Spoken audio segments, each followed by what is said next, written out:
comment ça va? J'espère que tu n'as pas trop galéré à trouver l'endroit. Oui, c'est un nouveau concept. Mes collègues aiment bien travailler de journée, mais moi je préfère faire des sessions de thérapie du soir. D'ailleurs, est-ce que c'est ta première fois chez un psy? Oui, je me permets de te tutoyer pour qu'on soit plus à l'aise, mais si tu n'acceptes pas, tu peux me le dire, je te foirai. Non, ça te va? D'accord, parfait. Écoute, comme tu peux le voir derrière moi, il y a soit une chaise, soit un canapé, soit un lit pour que tu sois vraiment à l'aise. Tu pourrais même t'allonger et presque t'endormir pendant la session, ce n'est pas grave, c'est fait pour ça. Du coup, je te laisse t'installer où tu veux. Oui, tu préfères aller sur le lit. D'accord, d'accord, d'accord, il n'y a aucun souci. Ok. Du coup, est-ce que c'est ta première fois chez un psy? Oui. D'accord. Alors avant que notre session commence, enfin notre session, j'aime pas dire le mot session, disons plus notre discussion parce que nous allons parler d'humain à humain. Sache que tout ce que tu me diras, ça restera entre nous. Je ne suis pas là pour te juger ou te mettre mal, que ce soit à travers mes questions ou simplement en te parlant. Donc si à un moment tu as besoin de souffler ou peu importe, n'hésite pas à me le dire. Vraiment, je suis là pour ça aussi. Désolé, comme tu as pu le voir, mon cabinet est un peu en centre-ville. Du coup, on peut de temps en temps entendre des motos, des voitures ou des gens parler. Mais le principal, c'est que tu te concentres sur ma voix. Ok? Du coup, tu m'as dit que c'est ta première fois. Je suis content que tu m'aies fait confiance à moi. Et vraiment, retiens bien que ici, c'est une safe zone. Tu ne risques rien. Et que tout ce que tu dis, ça reste entre nous. Même si tu as envie de me parler de choses très profondes ou que tu n'oserais pas, eh ben tu peux être à l'aise et vraiment il ne t'arrivera rien. Ok. Du coup, avant que je commence à te poser des questions pour en savoir plus sur toi, je vais te donner trois choix. Enfin, c'est pas vraiment trois choix, mais je vais t'expliquer pourquoi les gens généralement font appel à moi. Le premier choix, la première situation, c'est que tu sais que tu as un problème. Quand je dis un problème, attention, je ne dis pas que tu es une personne problématique. Je dis que tu as un problème intérieur qui te range l'esprit ou qui te met mal. Et du coup, mon objectif à moi, c'est de t'aider à trouver ton problème pour qu'on puisse le régler.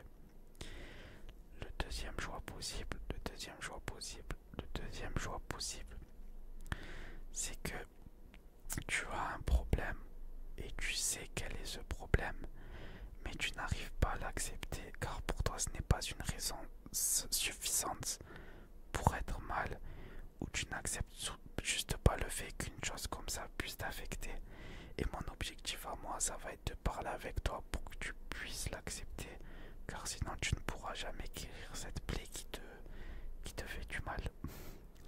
La troisième raison, c'est que tu penses que tout va bien pour toi, mais les gens autour de toi et tes proches voient que tu vas mal, que ce soit dans ton visage ou peu importe. Et du coup, tu as décidé de venir me voir pour qu'on mette les choses au clair, pour savoir s'il y a peut-être vraiment quelque chose qui te range de l'intérieur ou pas.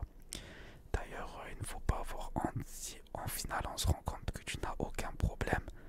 Et ben c'est tant mieux. Même si je ne te reverrai pas, au moins je sais que tu iras bien.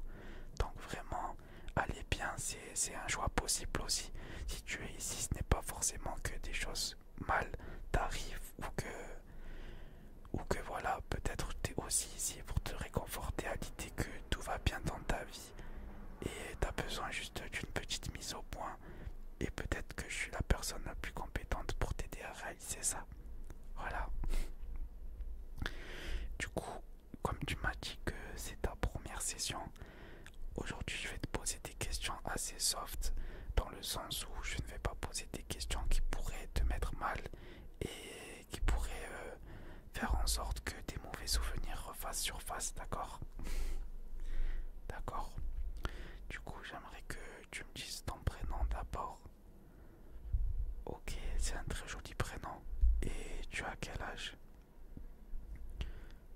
Tu as 23 ans. 23 ans. 23 ans. D'accord. D'accord. Et est-ce que tu habites seul ou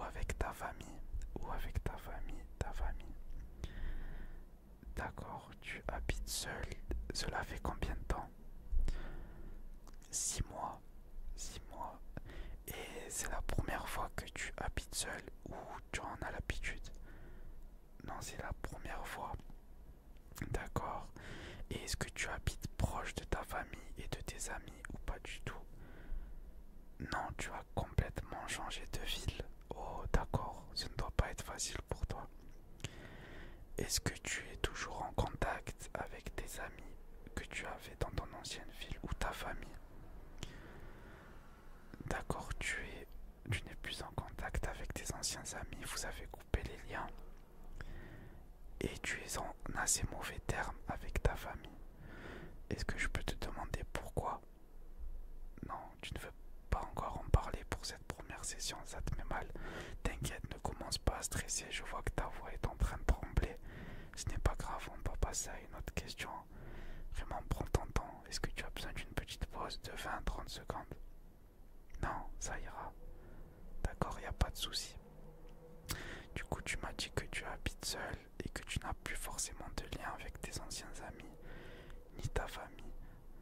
D'accord. Et est-ce que dans ta nouvelle ville, tu t'es fait des amis? Quelques connaissances, mais pas vraiment des amis. Parce que tu travailles avec eux. D'accord. Justement, j'allais j'allais te demander si tu étais en études ou si simplement tu travaillais. Du coup, tu travailles. D'accord. Est-ce que ton métier te plaît? Avant, oui, mais maintenant, non.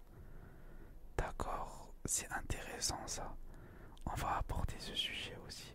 Est-ce que ce sujet-là, tu es apte à en parler ou tu préfères attendre un peu?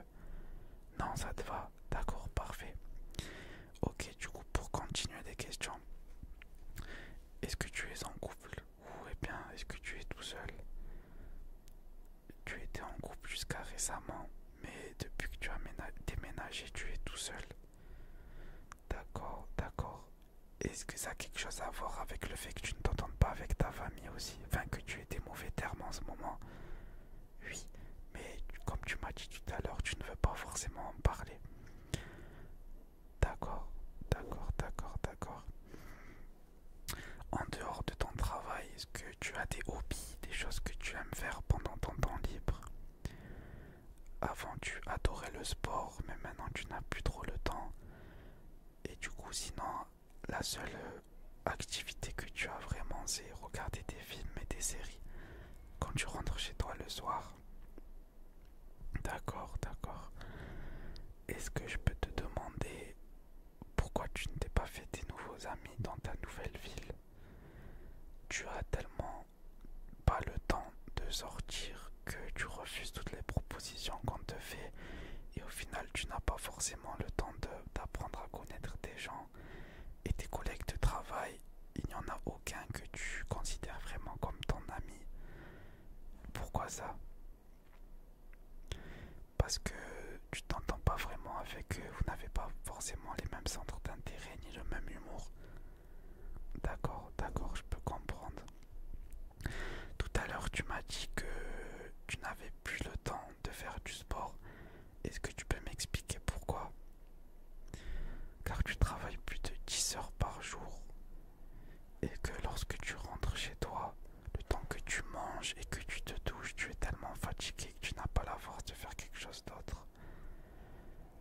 D'accord. Est-ce que du coup ça explique le fait que tout à l'heure tu m'as dit que ton travail te plaisait de base, mais que maintenant non? Ouais, ça a un lien. D'accord.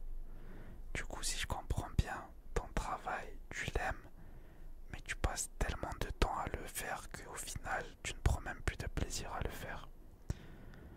D'accord. Oui, je comprends tout à fait, tout à fait, tout à fait, tout à fait. Et tu faisais quoi comme sport? Tu faisais de la boxe et de la musculation et de temps en temps de l'escalade. Mais c'est incroyable. Et du coup, à l'heure d'aujourd'hui, est-ce que tu te sens bien physiquement? Enfin, tu as déjà été mieux. Tu ne te sens pas forcément mal, mais tu sais que tu te sentais mieux avant. Oui, d'accord, je comprends. Et du coup, le fait que tu ne puisses pas faire ce que tu aimes, et que tu passes ta journée à travailler, est-ce que ça te met dans un mauvais mood, dans le sens où tu n'as l'impression de plus vraiment vivre? Oui, c'est tout à fait ça. Tes journées se résument à travail, manger, dormir. Lorsque tu rentres chez toi, tu es tellement fatigué que la première chose à laquelle tu penses, c'est juste te doucher, manger. Et du coup, toutes tes journées se ressemblent et tu n'as rien le temps de te faire. Tu es pris dans un genre de cercle vicieux, alors que de base, tu aimais ce travail. Est-ce que je peux te demander pourquoi tu n'as pas cherché un autre travail? Car tu as peur de ne pas en trouver un autre et de te retrouver sans rien, déjà que tu es seul. Est-ce que tu sais que même si tu es dans ton travail actuel, tu peux commencer à en chercher un autre, surtout si tu te sens mal? Non, tu ne savais pas. Bien sûr tu peux, tant que c'est fait de la bonne des manières et que tu ne causes pas de problème à ton entreprise. Le plus important, c'est ton bien-être. Même si tu penses avoir un rôle important dans ton entreprise, la plupart du temps, les gens que tu côtoies au travail sont gentils avec toi seulement par politesse et parce qu'ils y sont obligés. Mais crois-moi que pour la plupart des métiers, tu peux partir, tu seras remplacé le lendemain. Donc vraiment, si tu ne te sens pas bien dans ton travail, n'aie pas peur de changer. Est-ce que tu as demandé à faire moins d'heures? Oui, on t'a dit que c'était impossible. D'accord, et comment est-ce que tu l'as vécu? Oui, ok, tu l'as plutôt mal vécu. Ouais, je comprends tout à fait, tout à fait, tout à fait, tout à fait, tout à fait, tout à fait. Oui, bien sûr, je peux comprendre. D'accord. Et si tu faisais un autre travail, du coup, est-ce que tu reprendrais le sport? Oui, oui. Bah déjà, on a identifié un problème. C'est que tu as un travail qui te plaît, mais tu fais trop d'heures, donc tu ne peux pas faire des choses qui te plaisent. Donc au final, même la seule chose qui te plaît, qui est ton travail, tu la fais tellement que tu ne prends plus de plaisir. Donc au final, tu ne prends de plaisir pour rien. Et tu te forces à aller à un travail que tu n'aimes même plus. D'accord? Donc moi déjà, ce que je peux te conseiller, c'est de commencer à faire tes recherches pour essayer de trouver une autre entreprise qui fait ce que tu aimes, avec peut-être un peu moins d'heures. Même quoi, tu ne veux pas aussi parce que tu es très bien payé. Oui, mais regarde, au final, tu es bien payé, mais tu ne fais rien de tes journées. Et les seuls jours de repos que tu as, tu les passes à te reposer tellement la semaine a été épuisante et éprouvante. Oui, du coup, est-ce qu'il ne vaut mieux pas changer d'entreprise et faire un peu moins d'heures, quitte à être payé un peu moins bien, mais te sentir bien mentalement et reprendre goût à la vie? Oui, je pense que c'est le choix le plus judicieux. Après, attention, de ce que tu m'as dit, ce n'est pas le seul problème que j'ai trouvé. Du coup, tu m'avais dit aussi que tu étais en couple récemment. Est-ce que c'est ta rupture qui te met dans cet état-là aussi? Non, pas spécialement la rupture en elle-même, car la personne, tu n'as pas vraiment de sentiments pour elle, c'est plus tout ce que cette relation a causé. Mais tu ne veux pas encore m'en parler. Tu es sûr? Je vois déjà que tu arrives à me parler sans trembler tout à l'heure quand j'évoque ces questions-là. Oui, c'est bon. Tu veux en parler? D'accord, parfait. Du coup, est-ce que cette personne a un lien avec le fait que tu t'entendes mal avec ta famille? D'accord. Est-ce que ton changement de ville, c'était un choix 100% de ta part, ou est-ce que tu l'as fait pour cette personne en question? Tu l'as fait pour cette personne en question, car elle voulait partir. D'accord. Et du coup, de ce que tu me dis, je suppose que ta famille était contre et qu'il voulait que tu restes près d'eux. C'est ça. Et ta famille n'aimait pas ta copine actuelle. Et du coup, tu as préféré faire le choix du cœur et de partir avec ta copine. Mais j'ai une question du coup. Pourquoi est-ce qu'elle t'a quitté une fois que vous avez bougé? Elle ne t'a pas forcément donné de raison et elle est juste partie.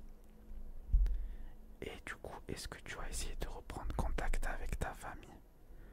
Non, tu as trop honte de les recontacter après ce qui s'est passé. Est-ce que tu ne te dis pas que ça reste ta famille et que tu es important pour eux et que peut-être une simple discussion avec eux pourrait tout régler? Tu as trop honte pour leur parler. D'accord, je vois. On va essayer de trouver un moyen de leur parler sans que tu sois trop gêné pour pouvoir tout régler. Est-ce que avant cette situation, tu t'es déjà embrouillé de façon grave avec tes parents? Non, non, jamais vraiment. Du coup, ce que tu es en train de me dire, c'est que avant cette situation avec cette fille en question, tu étais quand même en bon terme avec tes parents. C'est bien cela? Oui. D'accord, parfait. Et ben, du coup, moi, ce que je te conseille, en plus je vois que tu as le sourire quand tu me parles du bon terme avec tes parents, c'est quand même assez rassurant, c'est de reparler à tes parents, juste leur envoyer un message et voir comment ils réagissent à ton message, s'ils te répondent de façon froide ou pas, et si tu vois qu'il y a une porte ouverte, en leur parler franchement.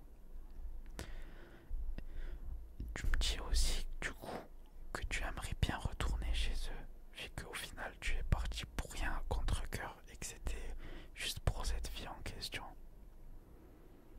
D'accord.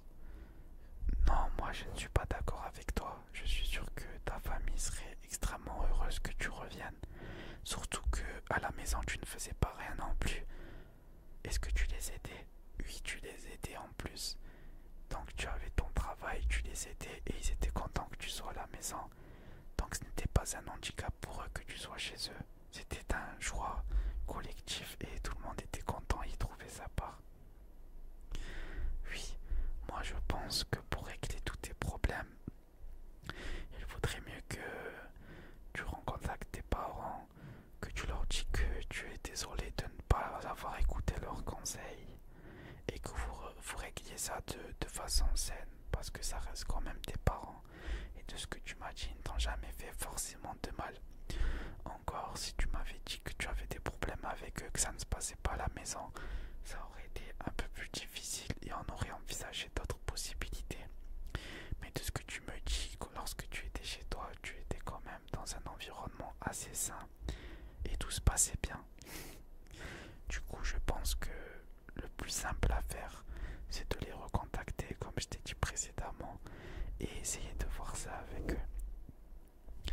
D'ailleurs, lorsque tu habitais chez eux, tu faisais le même travail. Oui, tu étais moins payé, mais tu faisais beaucoup moins d'heures. Mais du coup, tu avais le temps de faire du sport et tout. Et est-ce que les amis que tu as perdus, c'est aussi parce qu'ils n'étaient pas d'accord avec la relation? Ils te disaient qu'ils ne la sentaient pas, qu'ils n'étaient pas d'accord avec toi, et tu l'as mal pris, tu as préféré couper court à la discussion. Tu ne penses pas que certains seraient contents de te reparler? Oui, seulement un ou deux qui ont accepté ta décision et l'ont bien pris. Oui, tu as raison, les gens qui ont décidé de mal te parler, de tourner le dos, eux, il vaut mieux ne plus reprendre contact avec eux.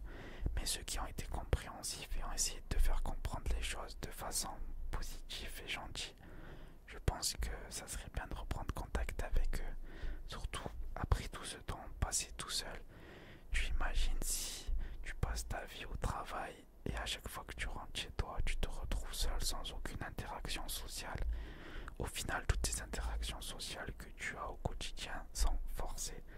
Attention, je dis forcées dans le sens où tu es obligé de les commettre parce qu'elles sont liées à ton travail. Même si bien sûr tu es un être humain et ça fait toujours plaisir de pouvoir aider ou de discuter avec quelqu'un. Écoute, je pense avoir trouvé le problème. Après, malheureusement, je pourrais pas avancer plus. Tant que tu n'as pas essayé de discuter avec eux et si ça s'est mal passé, sens-toi libre de venir m'en parler pour qu'on essaye de trouver une autre solution. Et si tout s'est arrangé, tu peux quand même venir me le dire ou m'envoyer un message sur mon numéro professionnel. Je serais vraiment heureux d'apprendre apprendre la nouvelle en espérant que ça s'arrange avec ta famille, que tu retrouves ton ancien travail et que tu retrouves tes amis et que tu puisses retrouver goût à la vie et que tout se passe bien pour toi. D'ailleurs, si tu penses avoir quelque chose d'autre qui te range, peu importe le sujet, vraiment tu peux m'en parler, c'est le moment. Non, tu penses que c'est tout. D'accord, il n'y a pas de souci. Si tu veux, j'ai un frigo là-bas avec de l'eau fraîche et quelques boissons. Avant de partir, tu peux te détendre tranquillement et boire un verre pour ensuite partir. Il est un peu tard d'ailleurs. Est-ce que tu es véhiculé ou tu rentres en transport en commun? Tu prends le métro pour rentrer. Attention à l'heure. Le prochain métro, c'est le dernier et il part dans 20 minutes. Mais on est à 2 minutes à pied du métro. Du coup, je te laisse prendre quelque chose à boire si tu veux et te souhaite bon courage pour la suite. À bientôt. Tiens-moi informé par message, même si c'est positif, ça me fera extrêmement plaisir. Et encore une fois, si ça ne va pas, n'hésite pas à revenir. On va trouver une solution. Du coup, je te souhaite une bonne soirée et envoie ce message à tes parents et tout va s'arranger. Bonne soirée et à bientôt et merci de m'avoir fait confiance pour ta première session. Rentre bien et prends bien soin de toi. Et ne t'inquiète pas, tout ce que tu m'as dit, ça reste entre nous et je n'ai aucun jugement à faire sur toi. Allez, bonne soirée.